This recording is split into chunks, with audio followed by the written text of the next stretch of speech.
नमस्कार विद्यार्थी मित्रों, ओम एज्युकेशन चैनल में आपનું हार्दिक स्वागत है। आज આપણે આ વિડિયોમાં CET એટલે કે કોમન એન્ટ્રન્સ ટેસ્ટ 2024 અંતર્ગત જે પેપર છે એના અભ્યાસ માટેનું મોસ્ટ આઈએમપી પેપરનું સંપૂર્ણ સોલ્યુશન કરવાનું છે। વિદ્યાર્થી મિત્રો, ભાગ નંબર 1 માં આપણે 1 થી 60 પ્રશ્નનું સોલ્યુશન કરેલું છે। आ भाग में आप 61 થી 120 प्रश्नों संपूर्ण सोल्यूशन करशू। जो तमे भाग नंबर 1 नो अभ्यास न कर्यो होय तो अमारी चैनल में जजो अने एनो अभ्यास करी लेजो। प्रश्न नंबर 61 नी संपूर्ण सोल्यूशन करिए। विडियो गमे तो लाइक करजो, तमारा मित्रों ने शेर करजो। प्रश्न नंबर 61 में आपेलू छे कि रस्ता में केळानी छाल हती, खाली जग्या तेनो पग लपसी गयो। छाल हती तेथी तेनो पग लपसी गयो। हंस कन्याए तेने कह्यु के ते खूब सुंदर देखाय छे। लागतो ओळखतो योग्य विकल्प मूकीने खाली जग्या पूर्ण करवानी छे। पावरधी शब्दनो अर्थ कयो नथी। होशियार कहेवाय पावरधो, निष्णात कहेवाय, कुशळ कहेवाय, आळसी आवे नहीं। तो जवाब आवशे डी। आगळ जोईए। 64मो प्रश्न है, श्री कृष्णना पालक मातानु नाम शुं हतुं? तो यशोदा।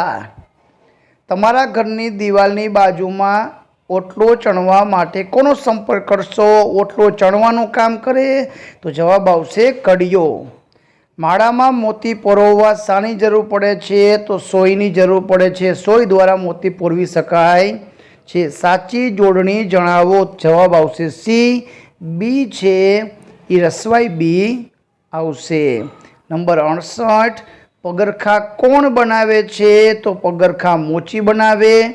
विभू शब्दों समानार्थी शब्द कयो नथी? विभू एटले कि भगवान थाय, ईश्वर थाय, परमात्मा थाय, दानव थाय नहीं। तो जवाब आवशे डी। नीचे आपेला शब्दोमांथी शब्दकोश क्रम प्रमाणे चौथो शब्द सौथी छेल्ले आवे। जो आपणे गोठववा जशो तो पेला कबूतर आवशे, पछी आवशे टेव, पछी आवशे भूल ने पछी छेल्ले आवशे मरचीनो म। तो छेल्लो शब्द आवशे मरचू। आगळ जोईए। प्रश्न नंबर 71, जे शब्द कोई चोक्कस व्यक्ति, स्थळ के पदार्थनी ओळख सूचवे तेने कहेवाय संज्ञा। नर्मदा नदी ने बीजा क्या नामे ओळखवामां आवे छे? तो नर्मदा नदी ने बीजું कहेवाय छे रेवा। आकाश शब्दनो समानार्थी शब्द तो आकाश ने कहेवाय गगन। पनिहारीओने माथे शुं होय? पनिहारी एटले पाणी भरती स्त्री, तो एनी माथे पाणीना बेड़ा होय। नंबर 74, सूरज कई दिशामां उगे छे? सूरज पूर्वमां उगे। केरी कया वृक्ष उपर उगे? केरी आंबा उपर उगे। લીમડાની શું શીતળ હોય? તો કોઈ પણ વૃક્ષનો શીતળ તો એનો છાંયો જ હોય। હોળી ખેલનાર એટલે શું? તો એને ઘેરૈયા કહેવાય, જે હોળી રમનાર વ્યક્તિ છે। નંબર 79, મહાભારતના અર્જુનના ધનુષ્યનું નામ શું હતું? તો ગાંડીવ હતું। આગળ જોઈએ। સરદાર પટેલનો જન્મ કયા ગામમાં થયો હતો? તો સરદાર વલ્લભભાઈ પટેલનો જન્મ કરમસદમાં થયો હતો। નીચેનામાંથી કઈ બાબત સારી છે?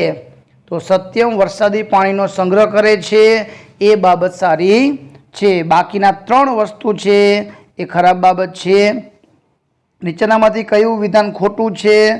तो 3 हाचा अने चौथुं खोटुं। तो केरम रमवा मैदान जरूरी छे, ए खोटुं छे, केम के केरम घरनी अंदर इन्डोर गेम छे, घरमां रमाती रमत छे, मैदाननी जरूर नथी। नंबर 83, पिनकोड केटला अंकनो होय छे? तो 6 अंकनो होय छे। विद्यार्थी मित्रों, मारा सिटीनो पिनकोड 363641 छे। तो मने कॉमेंट में करजो मारू सिटी कयुं हशे अने तमारू सिटी अने तमारो शहेरनो पिनकोड नंबर पण मने सेंड करजो। नीचेना जोड़का जोड़ो। खूब गर्मी पड़े राजस्थान में, खूब वरसाद पड़े तो असम में, होड़ी में बनावेलू घर एने शिकारा कहेवाय, खूब ज बरफ पड़े तो मनाली। तो पहला में आवशे आई, बीजा में आवशे IV। ए जोड़का ने अनुसंधान में जवाब छे आपणे साचो विकल्प पसंद करवानो छे। 85 में आपेलू छे शुं जुदू पड़े छे? तो कोबीज। बाकी 3 मसालाओ छे, कोबीज शाकभाजी में छे। ઝરણાનું ફ્રોક ફાટી ગયું છે તો કોની પાસે સંધાવશે?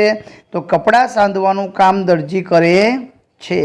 કઈ વસ્તુ ઘઉંમાંથી બનતી નથી? તો પુલાવ, જે ચોખામાંથી બને છે, ભાતમાંથી બને છે, તો એમાં ઘઉંની જરૂર પડતી નથી. પેટ્રોલ, ડીઝલ, ક્રૂડ ઓઇલ વગેરે માટે નીચેના પૈકી કયો શબ્દ વપરાય? તો એ ખનિજ તેલ કહેવાય, કેમ કે ખનિજ તેલ છે એમાંથી બધી વસ્તુ અલગ અલગ થાય છે. તો છોડ ઉપર ખીલતું ફૂલ, તો ગુલાબનો છોડ હોય તો જવાબ આવશે ગુલાબ. નંબર 90. હાથીના બચ્ચાને કયા નામે ઓળખાય? હાથીના બચ્ચાને મદનિયું કહેવાય. મહેશ ગુજરાત પાલનપુર શહેરમાં રહે છે. તેમના વિસ્તારમાં ભારે વરસાદના કારણે રસ્તાઓ ખરાબ થઈ ગયા છે. તો રસ્તાઓના સમારકામ માટે તેને ક્યાં ફરિયાદ કરવી જોઈએ? તો પાલનપુર શહેર છે તો નગર નિગમની જે કચેરી હોય ત્યાં એને કમ્પ્લેન કરવી જોઈએ. 92મો પ્રશ્ન, દરિયામાં રહેલી માછલીઓ શ્વાસ લેવા માટે ઓક્સિજન ક્યાંથી મેળવે છે? તો માછલીઓ પાણીમાં ઓગળેલો ઓક્સિજન શ્વાસમાં લે છે. નીચેનામાંથી આપણાથી સૌથી દૂર શું હોય? તો ચંદ્ર છે. અવકાશીય પદાર્થ આપણાથી ઘણો કિલોમીટર દૂર છે. 94મો પ્રશ્ન, બેક્ટેરિયાની મદદથી નીચેનામાંથી શું બને છે? તો દહીં જમાવવામાં બેક્ટેરિયા ઉપયોગી છે. ઘરે સિલિન્ડરમાંથી રાંધણ ગેસ નીકળે છે. આપણને કેવી રીતે ખબર પડશે કે ગેસ નીકળી રહ્યો છે? તો રાંધણ ગેસની ખાસ ગંધના લીધે, કેમ કે ગેસ લીક થતો હોય તો એની ગંધ આવી જાય છે. 96મો પ્રશ્ન છે, ઉનાળામાં ઘાટા રંગના કપડાં પહેરવા કરતાં સફેદ રંગના કપડાં શા માટે પહેરવા જોઈએ? કેમ કે ઘાટા રંગના કપડાં કરતાં આછા રંગના કપડાં સૂર્યપ્રકાશનું વધારે પરાવર્તન કરે છે, તેથી પહેરવા જોઈએ. અમદાવાદ અને સુરત વચ્ચેનું અંતર માપવા, બે શહેરો વચ્ચેનું અંતર શહેરો વચ્ચેનું માપવા કિલોમીટર એકમ વપરાય છે. 98મો પ્રશ્ન છે, ગામની પડતરની જમીનને લગતી સમસ્યાનો ઉકેલ લાવવા માટે કોને મળવું જોઈએ? તો ગામના સરપંચને. સ્વચ્છ રહેવા માટે આપણે નીચેનામાંથી શું નિયમિત કરવું જોઈએ?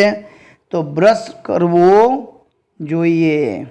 આગળ જોઈએ, નીચેનામાંથી કયું રાજ્ય દરિયાઈ સાથે સરહદથી જોડાયેલું છે? તો ગુજરાતને 1600 કિલોમીટર દરિયા કિનારો છે. આગળના પ્રશ્નો હિન્દીમાં છે. વિલોમ શબ્દ કી ગલત જોડ પહેચાને. વિલોમ એટલે કે વિરોધી, અને જોડ ખોટી હોય તો ઉઠના ચલના. ઉઠનાનું વિરોધી ચલના થાય નહીં, કેમ કે ઉઠનાનું વિરોધી બેઠના થાય. દિए गए संकेत को पहचानिए. तो आगे वणाक આપેલો છે તો વણાકને કહેવાય મોડ, તો આગે મોડ હે. 103 अधूरे वाक्य पूर्ण कीजिए. हम खाली जगह, तो हम पढ़ना चाहते हैं.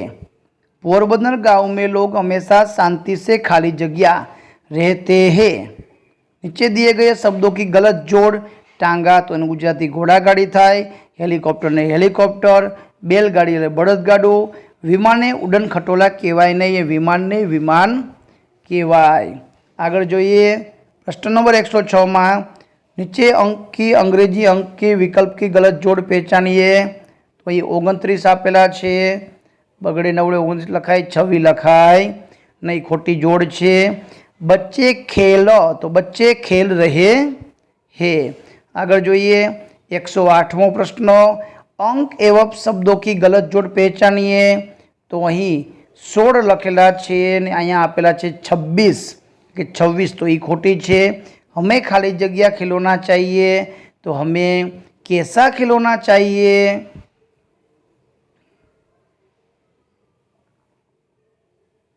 नंबर 110 गलत जोड़ पहचानिए. अदरक એટલે કે આદુ થાય, અડવી નો થાય. નીચે આપેલ સ્પેલિંગમાંથી હાથીનો અંગ્રેજી સ્પેલિંગ એલિફન્ટ ELEPHANT. વિદ્યાર્થી મિત્રો, આવા સ્પેલિંગ આવે ત્યારે ખાસ કરીને જોઈને સાચો જવાબ લખવો. બોક્સનું બોક્સિસ. એક્સ આપેલો છે તો પાછળ બહુવચનમાં EX લાગશે. ધેર આર ખાઈ જગ્યા ઇન ઓન ધ ટેબલ. ટેબલમાં 6 છે તો બહુવચન છે તો પેન્સિલ્સ આવશે. આગળ જોઈએ 114, વહેર ઇઝ કાવ્યા ડુઈંગ. શું કરે છે? ટુ ધ સ્કૂલનો ઉપયોગ કરીને વાક્ય બનાવો. તો કાવ્યા ઇઝ ગોઈંગ ટુ સ્કૂલ. ક્યાં જઈ રહી છે? તો સ્કૂલે જઈ રહી છે. નંબર 15, ભોયતળિયું એને ફ્લોરિંગ કહેવાય, તો છતને કહેવાય સીલિંગ. એપલ, મેંગો, વોટરમેલન છે તો અહીં ફળના નામ આપ્યું છે તો આપણે ફળનું નામ ગોતવાનું છે ગ્રેપ્સ. 170મો પ્રશ્ન છે ધીસ ઇઝ અ લીફ, એનું બહુવચન કરો તો ધીસનું ધીસ, ઇઝનું આર, લીફનું લીવ્સ તો ધીસ આર લીવ્સ તો એ જવાબ આવશે. નંબર 118 બસ છે તો બસમાં ડ્રાઈવર હોય તો પ્લેનમાં કોણ હોય તો પ્લેનમાં પાયલોટ હોય. 119માં સ્પેલિંગ કમ્પ્લીટ કરો તો PLOUGH, પ્લાવ એટલે હળ પણ થાય અને પ્લાવ એટલે ખેડવું પણ થાય. 120મો પ્રશ્ન છે વ્હાઇટ એનું વિરોધી બ્લેક તો નેરુનું વિરોધી થશે બ્રોડ, પહોળું, સાંકડું અને પહોળું. વિદ્યાર્થી મિત્રો, આ હતા 120 પ્રશ્નના જવાબનું સંપૂર્ણ સોલ્યુશન. આવા બીજા પેપર મેળવવા અમારી ચેનલને સબસ્ક્રાઈબ કરો. વિડીયો ગમે તો લાઈક કરજો, તમારા મિત્રોને શેર કરજો. આભાર, ધન્યવાદ.